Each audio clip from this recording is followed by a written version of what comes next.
Mes futurs leaders, bonjour à toutes et à tous, bienvenue à chacun d'entre vous au sein de cette nouvelle vidéo. On a sorti la petite chemise en lin pour finir le mois de juillet et au sein de cette vidéo, c'est une vidéo tranquille, c'est une vidéo cool, tu verras la vidéo de la semaine prochaine au mois d'août. On parlera, allez je te le donne maintenant et pas à la fin de la vidéo parce que je vous donne à la fin de chacune de mes vidéos le titre de la prochaine. Eh bien celle-ci, c'est sur les plus gros malaise, les choses les plus gênantes que je repère et que j'identifie en conversation. Et la semaine prochaine, eh bien, nous verrons les effets pervers, les effets néfastes, le revers de la médaille des personnes qui développent leur charisme et leur leadership. Mais au sein de cette vidéo, installe-toi tranquillement, on est parti pour une dizaine de minutes ensemble et je souhaite te donner les 4 plus grosses erreurs que je vois régulièrement. D'ailleurs, tu remarqueras qu'on ne dit pas les 4 plus grosses erreurs, ça c'est un lapsus de langage, mais en tout cas, on ne parlera pas du langage verbal dans cette vidéo, on parlera des conversations, des choses gênantes que tu peux faire en rendez-vous professionnel, en rendez-vous en séduction avec une fille ou un garçon, ou alors tout simplement en conversation avec des amis à toi. Ce que je remarque, c'est que les gens qui manquent de charisme, qui manquent d'intelligence sociale, font face à ces 4 erreurs.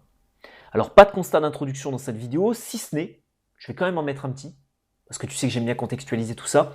La plupart des choses gênantes qui sont faites en conversation sont dues à une hésitation.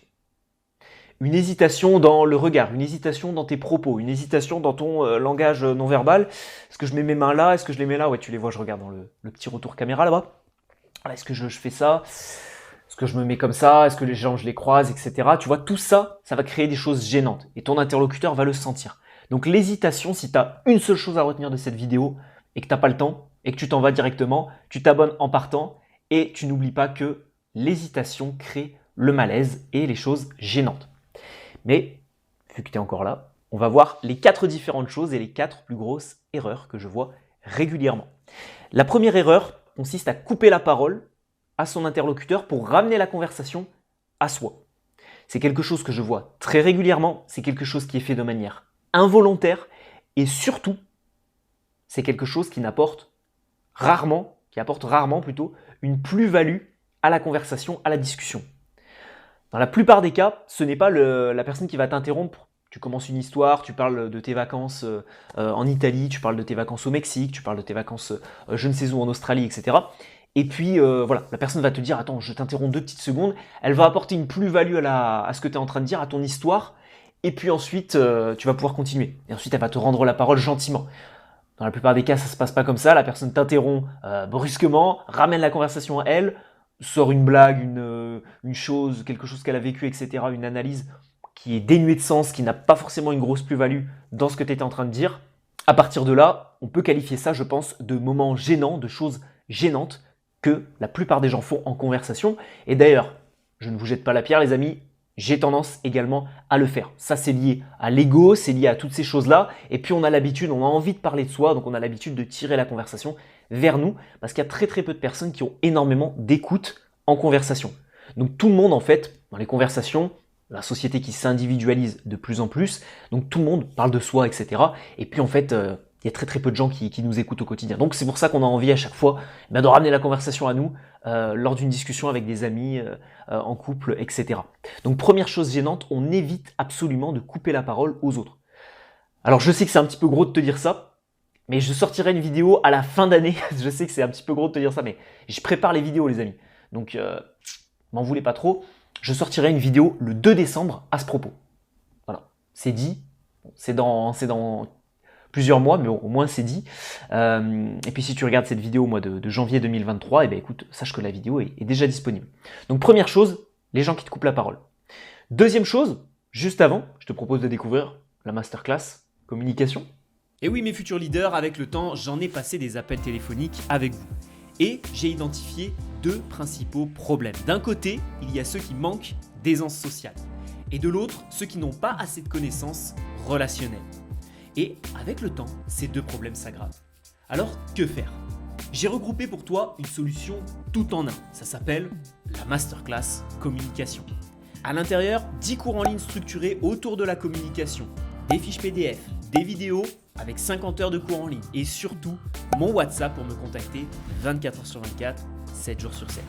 Alors si tu veux devenir plus social et plus éloquent, pour montrer au monde entier ta personnalité et ce que tu veux exprimer, alors n'attends pas, réserve ta place, regarde dans la description de cette vidéo, tu trouveras la page de présentation et tu pourras réserver un appel avec moi. Deuxième chose gênante qu'il faut absolument arrêter de faire en conversation, ça va être la non-maîtrise des silences, des blancs. Ce moment gênant où « Ah, qu'est-ce que je dis? Qu'est-ce que je peux apporter à la conversation? Mon Dieu, il y a un blanc, je ne sais plus quoi dire. » Une des vidéos qui a le mieux marché sur ma chaîne YouTube, hormis toutes les vidéos que j'ai faites sur la voix qui se sont très très bien référencées, c'est une vidéo qui, il me semble, s'intitulait « Je ne sais pas quoi dire en conversation ». Parce que je le vois les amis. Je vous vois poser des questions qui sont fermées. Tu travailles où? La personne te donne le nom de la ville, c'est fini. Ah, tu es sportive? Oui, non. Ça, c'est des questions qui sont bateaux. Et c'est ça qui entraîne les blancs en conversation. Alors, il y a plein d'autres choses qui entraînent les blancs en conversation. Il y a le fait de parler trop vite, il y a le fait d'avoir peu d'intelligence sociale, mais il y a surtout le fait de poser des questions fermées à la con. Et il y a aussi le fait de manquer d'imagination et de créativité. Travailler son imagination, sa créativité, c'est des sujets qui ne sont pas liés à la communication, mais que j'ai quand même traité sur ma chaîne YouTube, parce que justement, ça te permet aussi de savoir converser, de pouvoir parler de choses, etc. C'est pour ça que je vous apprends des choses sur le leadership, le charisme, et sur plein d'autres thématiques. Parce que avoir de la créativité, être capable de passer d'un sujet à l'autre, être capable de s'intéresser à beaucoup de choses différentes, l'histoire, la communication, la séduction, la négociation, le business, ceci, cela, ça fera de vous des hommes et des femmes complets et complètes. Donc, deuxième élément gênant qu'on voit très très régulièrement, c'est les personnes qui butent sur un blanc à l'oral. On arrête ça, on arrête les questions fermées et on arrête aussi le manque de créativité. Troisième chose gênante que je vois très très souvent, c'est les gestes non verbaux. Les gestes, comme je te l'ai dit au début de cette vidéo, dans l'introduction, on ne sait pas quoi faire. Est-ce que je me mets comme ça? Est-ce que je me mets comme ça? Alors je regarde en même temps dans le retour caméra, est-ce que je me mets comme ça? Est-ce que je me mets comme ça? Voilà. Ou alors, ça c'est pour la position corporelle, ou alors quand tu racontes quelque chose, alors moi je ne saurais pas trop te mimer ça parce que pour moi c'est devenu instinctif de faire des gestes avec mes mains pour exprimer et étayer mes propos. Mais voilà, on pourrait imaginer quelqu'un qui sait pas trop, voilà, qui parle avec une seule main, qui parle comme ça par exemple. Si là je faisais un geste barrière à ce niveau-là et que je te parlais comme ça serait un peu bizarre. J'ai ma main légèrement posée sur le bureau, mais pas trop. Tu vois. Si je la pose vraiment. Je vais pas la poser juste comme ça sur le bord du bureau. C'est bizarre. Donc tous les gestes non verbaux. Si tu exprimes et si tu racontes une histoire, etc. Tu parles, je prends souvent cet exemple, mais tu parles d'une grande maison, tu vas pas parler d'une grande maison. Tu vas parler d'une grande maison, d'une maison immense. Et tu vas même regarder, faire le geste, etc. Il y a même ta voix qui va suivre. Et là, qui va suivre, je fais le mouvement de suivi. Bon, ça c'est du langage non verbal. Ça, on voit ça dans Décodage non verbal 2.0, qui est dans la masterclass communication. Je pourrais pas trop te donner des scènes, des gestes, parce que pour moi, c'est devenu instinctif et naturel. Et j'espère que ça le deviendra aussi pour toi. En tout cas, ça ne l'est pas pour beaucoup de personnes qui ne savent pas quelle position prendre en fonction du contexte, de leur interlocuteur, etc. Et qui ne savent pas non plus quel geste faire pour étayer leurs propos, pour parler d'une chose puis d'une autre, etc. Donc tout ça, je t'invite à travailler là-dessus si tu ne sais pas quoi faire avec ton corps à l'oral. Et quatrième chose gênante, malaisante, que l'on voit en conversation, ça va être, cette fois-ci, la communication non assumée. Et alors celle-là, ceux qui sont dans la masterclass communication le savent, j'ai analysé quelques vidéos, et à l'intérieur, il y a des personnes qui essayent de faire de l'humour.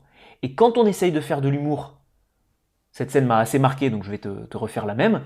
Il y a quelqu'un qui arrive en drague de rue, en séduction, vers une fille qui a une écharpe, parce qu'il fait un petit peu froid, et la personne arrive vers elle en lui disant oui, elle coûte combien ton écharpe, parce que moi j'ai un petit peu froid. Comme ça. Je peux te dire qu'avec un timbre de voix comme ça, qui n'est pas détimbré, une communication qui n'est pas forcément assumée, parce que c'est de l'humour. Quand on est un petit peu malin, on comprend qu'en fait c'était de l'humour et c'était pour essayer d'accrocher, briser la glace, etc. Sauf que si tu dis elle coûte combien ton écharpe, que tu n'as pas un petit sourire, qu'il n'y a pas tout le packaging de communication qui va avec, bah, c'est juste hyper gênant en fait. Tu as quelqu'un qui arrive dans la rue et qui te demande le prix de ton écharpe. Qu'est-ce que tu me veux? Alors que assumer sa communication, c'est assumer sa blague. Tu fais de l'humour, bah, tu rigoles derrière. Automatique. Si tu fais de l'humour, tu rigoles derrière. Retiens ça. Si tu racontes une histoire, tu vas jusqu'au bout. Si tu as des passions et que tu as envie de les exprimer, tu les exprimes avec envie, avec émotion. C'est tout. C'est assumer sa communication. Et c'est quelque chose qui, encore une fois, est bancal chez certaines personnes qui n'assument pas leur passion, qui ont une super passion pour, je sais pas moi, les stylos. Super passion pour les stylos. Ouais, j'adore les stylos. Bah écoute, il y a plein de choses sur les stylos. Moi, je m'y connais pas du tout, mais il y a peut-être la prise en main, il y a peut-être les matériaux, il y a peut-être, bon là c'est une mine, c'est peut-être mieux avec un stylo plume, etc. Il y a peut-être plein de choses à savoir sur les stylos. Et les gens qui sont passionnés de stylos, généralement quand ils t'en parlent avec passion. Si la personne elle t'en parle pas avec passion, bah c'est juste quelqu'un qui te parle de stylo. Bah, c'est nul, tu vois. Moi, si par contre quelqu'un me parle de stylo avec passion, je vais l'écouter. Si quelqu'un me parle de stylo sans passion, je vais juste me dire, il est bizarre lui, il a des délires, un peu bizarres ce garçon-là. Tu vois? Et donc tout ça, c'est lié à la communication assumée. Et toutes les personnes qui n'assument pas leur communication sont souvent des personnes qui vont être gênantes. Encore une fois, bancal. Si tu n'assumes pas ton langage non verbal, ta communication, les blagues que tu fais, les blancs, etc., dès que tu n'assumes pas, ça devient gênant en conversation.